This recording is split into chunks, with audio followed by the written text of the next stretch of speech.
Maxi Traileri 750 kumivääntöjousikärry.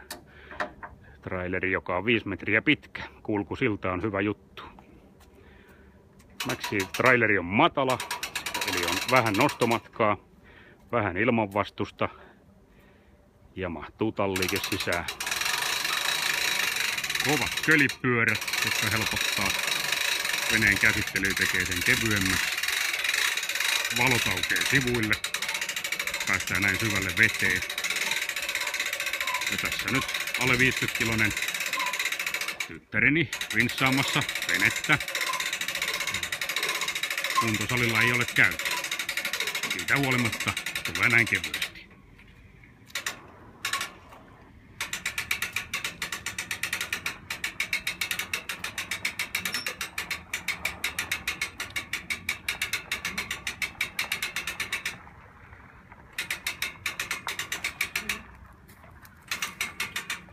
Maxi Traileri 750 kumivääntöjousi.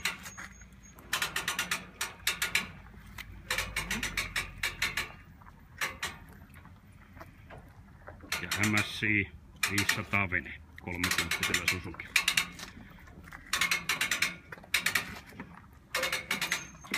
Ja näin minuutti 28 sekuntia.